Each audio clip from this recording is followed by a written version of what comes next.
Martin.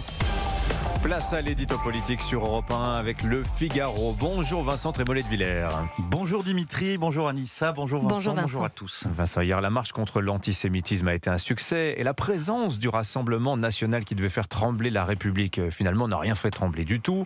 En revanche, il y avait deux absences très remarquées, celle de Jean-Luc Mélenchon et celle surtout du président. Était-ce le bon choix pour Emmanuel Macron de ne pas y aller ? Le président marcheur ne marche plus, Dimitri, mais au fond ce n'est pas grave puisqu'on lui demande moins de marcher que de gouverner. Le problème, c'est que pour le moment, il parle, il discourt, il répond, il écrit, il tweet, il Instagram.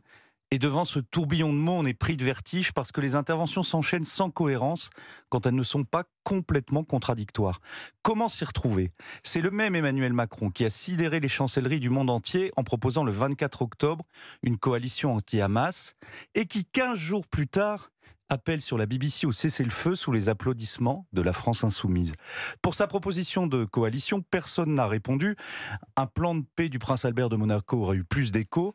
Et pour le cessez-le-feu, Olaf Scholz, lui, a répondu. Le chancelier allemand a contredit le président français en disant, j'ouvre les guillemets, un cessez-le-feu immédiat laisserait au Hamas la possibilité de récupérer et de se procurer de nouveaux missiles, ce qui est une évidence.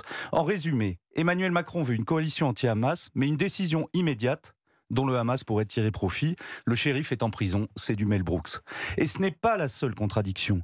En accusant Israël sur la BBC de bombarder aveuglement des vieillards, des femmes et des bébés, le chef de l'État a légitimé l'équivalence établie par Jean-Luc Mélenchon, qui renvoie depuis le 7 octobre dos à dos l'agresseur et l'agressé.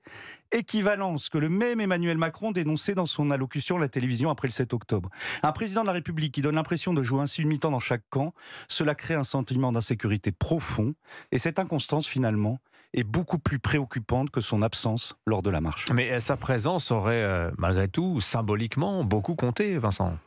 Je ne sais même plus. Comme nous vivons depuis un mois un moment finkelkrautien, je vais vous répondre avec les mots du philosophe, parce qu'il mérite vraiment d'être cité. C'était hier sur LCI. Présence ou absence, hélas, a dit Alain Finkielkraut, cela n'a plus d'importance. La parole du chef de l'État est complètement démonétisée. Et le philosophe de poursuivre, le en même temps était une virtuosité, c'est devenu une ébriété. Sur le Proche-Orient, le président vibrionnant est devenu un président titubant. Des mots durs, mais qui sont malheureusement très justes. Mais à l'Élysée, on vous expliquera, Vincent, que c'est dans la tradition diplomatique française de tenir l'équilibre. Alors sur la tradition diplomatique française, c'est à l'excellent Vincent Hervouette de vous donner la réponse. Mais la politique intérieure n'est pas absente de ces interventions apparemment géopolitiques.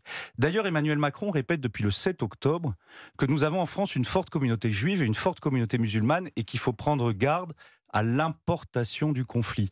Cette vision est doublement périlleuse.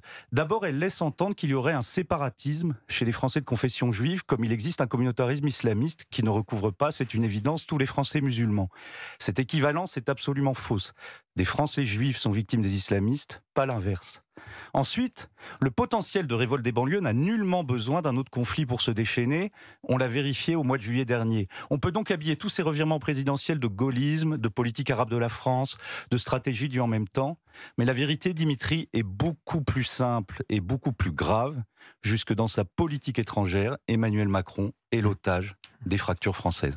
Singulière et centrale. C'est ainsi qu'à l'Élysée on définit la position diplomatique. Voilà, la position diplomatique française, singulière et centrale. Merci Vincent Trémollet de Villers. L'édito politique sur Europe